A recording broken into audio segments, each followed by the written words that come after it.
No, if you're interested in financial matters, you've got to have something to work with. I mean, I was fortunate in that respect because my dad paid for my education. If he hadn't, I probably wouldn't have become educated if I had to pay for myself. But so I was able to save $10,000 by the time I was 21, and that was a huge head start. If I hadn't been able to do that, my first child came along when I was 22, so it's much easier to save it in those teenage years if you're lucky enough to be in a family where where your parents are taking care of your financial obligations.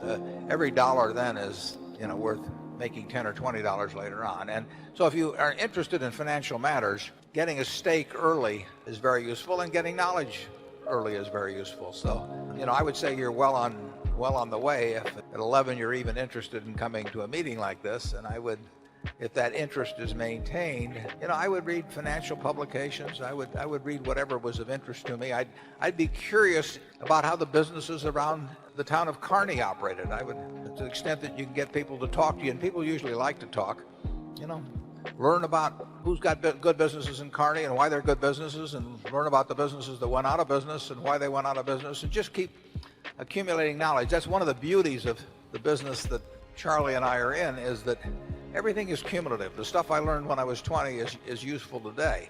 Not necessarily the same way and not necessarily every day, but it's useful. So you're building a database in your mind that is going to pay off over time. But you have to have a little money to work with. So there's nothing like getting a few dollars ahead, stay away from credit cards, and you can have a lot of fun if your mind goes along that track as you get older. Charlie? Well, I'm glad to see somebody that has so early shown an interest in getting ahead. There's nothing wrong with getting ahead. And actually, she may have the best idea about getting ahead by learning the name of my grandson. Well, there I can give the young lady some advice. Before your feelings totally take over, you should look carefully at both parents and all four grandparents. Write Charlie and let us know how it works out.